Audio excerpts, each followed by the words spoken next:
Hello everyone, welcome to Daily Current Affairs Analysis at Advait IAS Academy. Today is 7th July 2025 and আজি current affairs we discuss on prelims and mains perspective. Okay? So as we have seen, there are three topics. Tinta topic we discuss on. One is Gini Index report by World Bank and India's nominal GDP growth report we discuss on. Tarupori environmental concerns about Great Nicobar infrastructure project. Okay? তিনিটা topic আমাৰ পৰীক্ষাৰ কাৰণে important হয় ইয়াত কিটো question আমাৰ prelims বা মেইনছত আমাৰ আহিব পাৰে সো প্ৰথমতে আমি ডিসকাশন কৰিম গিনি ইনডেক্সত যেটো ওয়াৰ্ল্ড বেংকৰ ৰিপৰ্ট আছে তাত ইন্ডিয়া এটা বেটাৰ ৰ্যাঙ্ক ল'ব কাৰণে সক্ষম হৈছে সো কিহৰ কাৰণে হৈছে আমি এটা বেটাৰ ৰ্যাঙ্ক আমি ল'বলৈ সক্ষম হৈছো সেইখিনি আমি ডিসকাশন কৰিম ওকে সো আমি যদি চাওঁ যেটো আমাৰ ওয়াৰ্ল্ড বেংকৰ এই ডাটাবোৰ আমি মেইনছত আনসাৰ ৰাইটিংত লিখিব পাৰিম বৰ্তমান আমাৰ গিনি স্কোৰ হৈছে 25.5 okay so what is Guinea score okay বা Gini index. It determines what you can write about it. It determines the income inequality. Income inequality. It can determine the income inequality to by measuring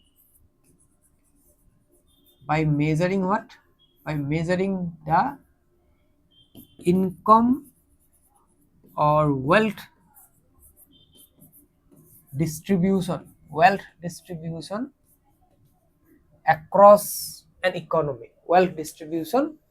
across an economy okay কোনোবা এটা economy বা কোনোবা এখন দেখত কেনেকে আমি গিনি কোএফিচিয়েন্ট বা গিনি index বা গিনি ৰেশিও বুলি কোৱা যায়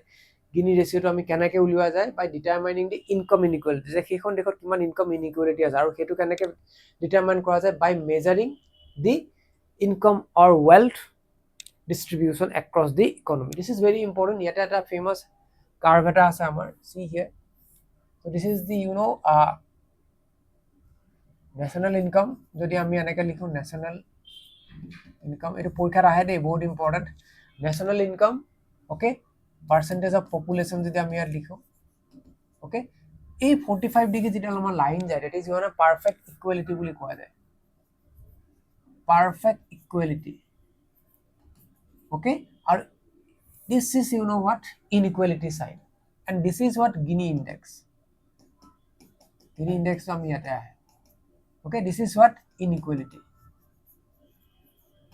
okay jimane country khonot amar unequal income thakibo simane amar a curve dal ki hobo this curve you know a curve dal amar more inequality means this curve will look like this more inequality যিমানে equal হবো আমার কার্ভডাল আমার গিনি কোএফিসিয়েন্টৰ ভ্যালুটো আমাৰ কিমানে কি হ'ব আমাৰ টিল less value we will get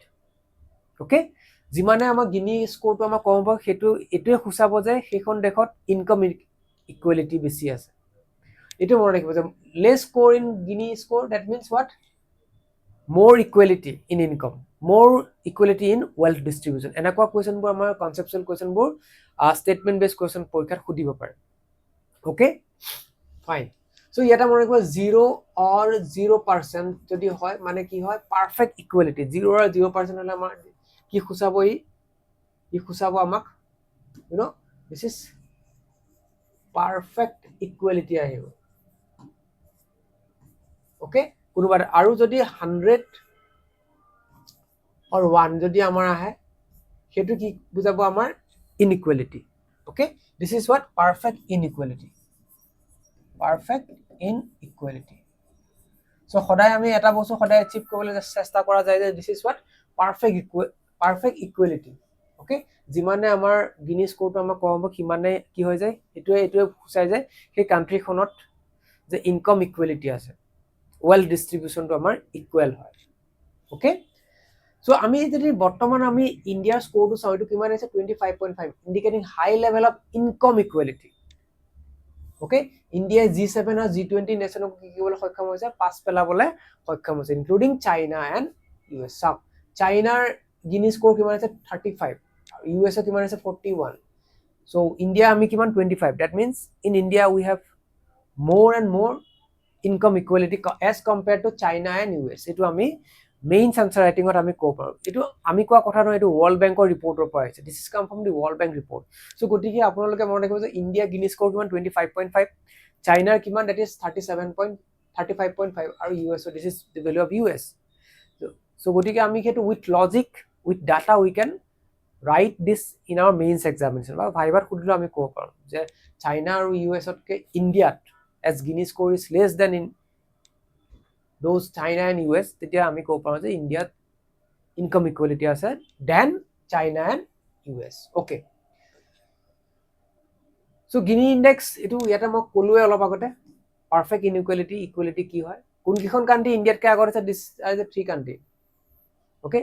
যিকেইখনৰ স্ক'ৰটো দিছে নে ইণ্ডিয়া কিমান 25.5 আছিলে নহয় য়েছ অ' নো চ' এইকেইখন কাণ্ট্ৰি চাওক আৰু কম হয় এইকেইখন country this country have India ভেলুটো আমি কিমান পাইছিলোঁ দিছ ইজ 25.5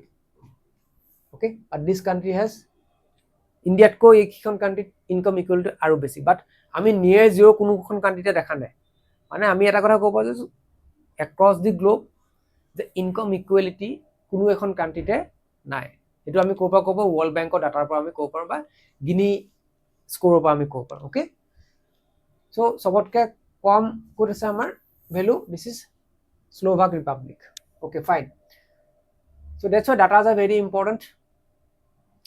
চ' ইণ্ডিয়াই ভেৰিয়াছ ষ্টেপছ লোৱাৰ কাৰণে ভেৰিয়াছ ষ্টেপছ আমি কি কৰিবলৈ সক্ষম হৈছোঁ আমাৰ ইনকাম ইকুৱেলিটি আমি এচিভ কৰিবৰ কাৰণে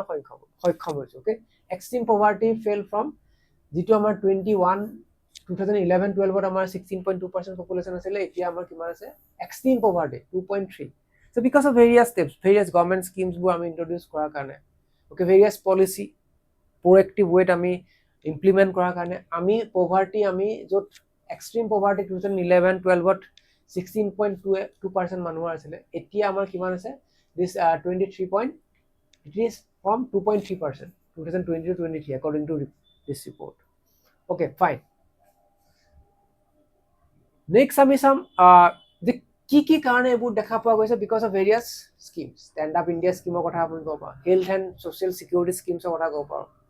অ'কে এই স্কিমছবোৰৰ কথা আমি লিখিব লাগিব ফিনান্সিয়েল ইনক্লুজন প্ৰধানমন্ত্ৰী জন ধন যোজনা অ'কে ডিবিটি ভাৰত এই যিবোৰ আমাৰ বিভিন্ন স্কিমছবোৰৰ কাৰণে okay livelihood entrepreneurship stand up India okay এই স্কিমছবোৰৰ কাৰণে আমি ইণ্ডিয়াত আজি কি দেখা পাইছোঁ যে ইনকাম ইকুৱেলিটি আপ টু চাম এক্সটেণ্ট আমি এচিভ কৰিবৰ কাৰণে সক্ষম হৈছোঁ য'ত আজি ইণ্ডিয়াত চাইনা আৰু ইউএছতকৈ আমাৰ ইনকাম ইকুৱেলিটি বেছি আছে ৱেল্থ ডিষ্ট্ৰিবিউশ্যন আমাৰ বেটাৰ হয় অ'কে দেন ফুড চিকিউৰিটিৰ কথা আমি ক'ব পাৰোঁ প্ৰধানমন্ত্ৰী গৰীব কল্যাণ যোজনা নেশ্যনেল ফুড চিকিউৰিটি এক্ট 2013 কথা আমি ক'ব পাৰোঁ অ'কে চ' সেইকাৰণে স্কিমছবোৰৰ কথা আমি জানিব লাগিব যে কোনটো স্কিমৰ কাৰণে কোনবোৰ স্কিমৰ কাৰণে আজি ইণ্ডিয়াই ইনকাম ইকুৱেলিটিত এটা বেটাৰ পজিশ্যন ল'বৰ কাৰণে সক্ষম হৈছে এক্ৰছ দি গ্লোব অ'কে চ' ছিগনিফিকেঞ্চ আমি যদি চাওঁ যে কিহৰ কাৰণে এইটো হৈছে যে what is the significance of law' Guinea score inclusive growth it demonstrates inclusive growth and social equity welfare delivery targeted welfare delivery and developing nations set model for developing nations okay so India যিবোৰ steps লৈছে সেইবোৰ developing nations বা developing states সেইবোৰ কি কৰিব পাৰে ফলো কৰিব পাৰে বুজি পাইছো নে সেইবোৰ developing nations বা developing যিবোৰ আমাৰ কান্ট্ৰি আছে সেইবোৰ ইণ্ডিয়া মডেলটো ফলো কৰিব পাৰে okay so this is one main practice question which you may try okay so next আমি discussion করব India's nominal GDP growth okay India's nominal GDP growth এটা আছে nominal GDP growth আৰু এটা আছে আমাৰ real GDP growth okay so according to one report India needs to 10% nominal GDP growth annually লাগে আমাক to achieve বিকশিত ভাৰত goal okay বিকশিত ভাৰত আমি achieve কৰিবৰ কাৰণে by 2047 আমাক 10% nominal GDP growth লাগে okay so what is nominal GDP growth we will discuss about it okay nominal GDP growth এটা আছে আৰু এটা আছে আমাৰ what this is nominal GDP growth one is another is let me tell you that is real GDP growth okay so nominal GDP growth আৰু real GDP growth মাজত এটাই main আমাৰ পাৰ্থক্য আছে ডিফাৰেন্স আছে সেইটো হ'ল যে nominal GDP growth আমি ইনফ্লেশনটো ইনক্লুড কৰা যায় আৰু ইয়াতে ইনফ্লেশনটো কি কৰা যায় এডজাস্ট কৰা যায় adjust inflation to adjust kora jay buji paisa aru this is nominal GDP growth is for short term or karone etu eta hoy this is for short term analysis short term analysis কাৰণে এইটো use কৰা যায় okay short term analysis and this is for what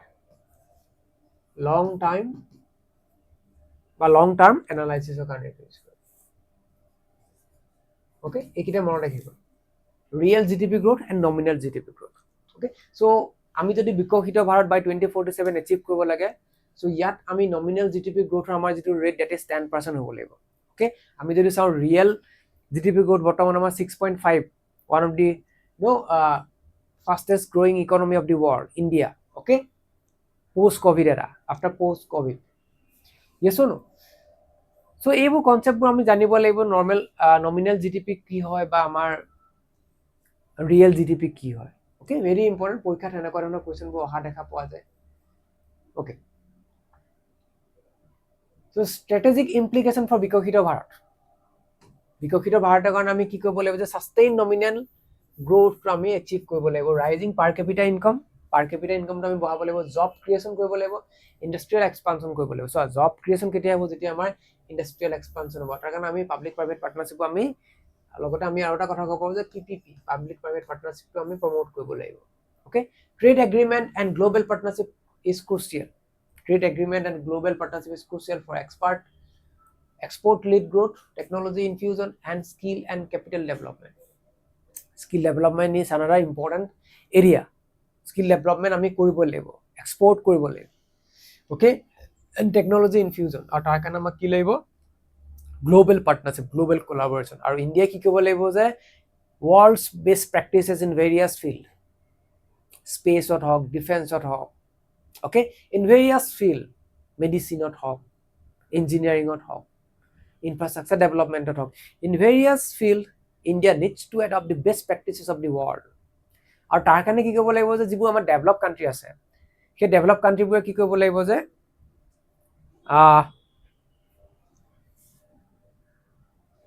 that developed country that developed country বোৰে কি কৰিব লাগিব also need to transfer the technology transfer কৰিব লাগিব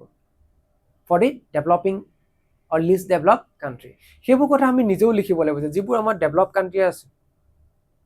so the developed countries need to transfer their technology to the developed or developing countries আৰু আমাৰ কি কৰিব লাগিব যে গ্লোবাল কোলাবোৰেচন আমি গঢ়ি তুলিব লাগিব okay then only কি হ'ব যে আমাৰ যেটো সৰ্বাঙ্গীন উন্নতি okay হেতু আমি এচিভ কৰিব পাৰিম ইণ্ডিয়া যেটো মোটো হয় বাসুদেৱ কুটুম্বকম okay এইবোৰ আমি কানেক্ট কৰিব লাগিব the world is one family okay তাৰ কাৰণে কি কৰিব লাগিব যে প্ৰতিখন দেশে ডেভেলপ কান্ট্ৰিবোৰে কি কৰিব লাগিব যে আমাৰ ডেভেলপিং কান্ট্ৰিবোৰক হেল্প কৰিব লাগিব সাপোৰ্ট কৰিব লাগিব by transferring technology by providing fund like that okay so this is one main practice question which you may try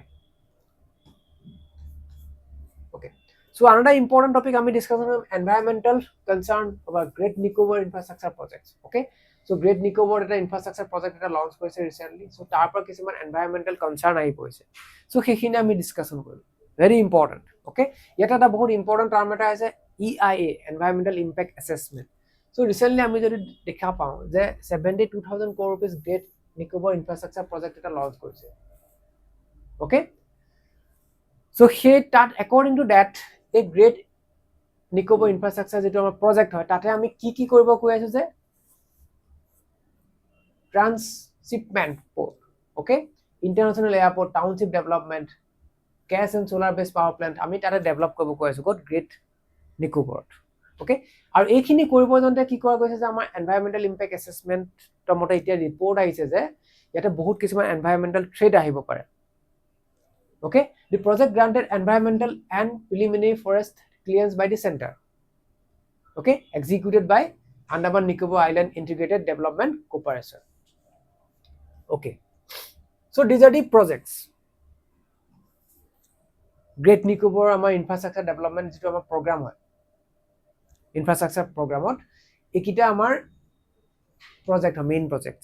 so যত আমি Great Nicobar আমি কিছুমান ইনফ্ৰাষ্ট্ৰাকচাৰ ডেভেলপমেণ্ট আমি কৰিব বিচাৰিছোঁ কিন্তু এতিয়া আমাৰ নিউজত আহিছে যে এই প্ৰজেক্টটো যদি আমি তাত ইমপ্লিমেণ্ট কৰোঁ বহুত তাত কি হ'ব পাৰে এনভাইৰনমেণ্টেল ডিগ্ৰেডেশ্যন হ'ব পাৰে অ'কে So key concern যদি আমি চাওঁ যে this area is seismic and tsunamic risks আছে তাত সেইটো এটা মেইন ৰিজন হয় Andaman and Sumatra this is what this region is what seismic and tsunami risk zone হয় তাৰোপৰি আমি যদি কওঁ যেটা বহুত কিছুমান আমাৰ কি হ'ব পাৰে social and environmental cause কিছুমান হ'ব পাৰে for example biodiversity loss হ'ব পাৰে tree felling in sensitive ecological zones okay displacement of indigenous tribes okay these are various causes কিছুমান আমি face কৰিব পাৰো okay যিবোৰ আমাৰ প্ৰজেক্টটো ষ্টাৰ্ট কৰাৰ আগতে in a proper way environmental impact assessment কৰা হোৱা নাছিল okay এটা আমাৰ ethicsৰ এটা important term হয় যে EIA environmental impact assessment কি হয় so what is EIA EIA is a process through which the potential impact of a particular project okay তাৰ নেগেটিভ ইম্প্যাক্ট কি পৰিব পাৰে এনভাইৰনমেন্টৰ ওপৰত সেইটো কি কোৱা যায় এক্সপাৰ্ট এনালাইসিস কৰা যায় আৰু তাৰ কিছুমান আমি মিটিগেশ্যন আমি কিছুমান উপায় উলিওৱা যায় যে কেনেকে ভেৰিয়াছ মিটিগেশ্যন উপায়বোৰ অৱলম্বন কৰি পেলাই আমি সেই প্ৰজেক্টটো আমি তাত ডেভেলপমেন্ট কৰিব পাৰো ওকে সো এটো এটা বহুত ইম্পৰ্টেন্ট টাৰ্ম হয় এনভাইৰনমেন্টেল ইম্প্যাক্ট এসেসমেন্ট আপোনালোকে ইথিক্সত পাব যে যিকোনো এটা ডেভেলপমেন্টেল প্ৰজেক্ট যেটা আমি হাতত লোৱা যায় সেই প্ৰজেক্টটো proper environmental impact assessment to বহুত important without that environmental impact assessment যদি আমি কৰিব যাও সেই প্ৰজেক্টটোৰ পৰা আমাৰ বহুতখিনি কি হ'ব পাৰে এনভাইৰনমেন্টৰ ওপৰত নেগেটিভ ইম্প্যাক্ট আহিব পাৰে ফৰ এক্সাম্পল আমি যদি কওঁ বায়োডাইভাৰ্চিটি লছ হ'ব পাৰে ইৰিপেয়াৰেবল আমাৰ কিছুমান লছ হ'ব পাৰে ইকোলজিক্যাল ইমবেলেন্স হ'ব পাৰে ওকে সেইকাৰণে প্ৰপাৰ environmental impact assessment কৰাটো বহুত এটা প্ৰয়োজনীয় পদক্ষেপ before implementing any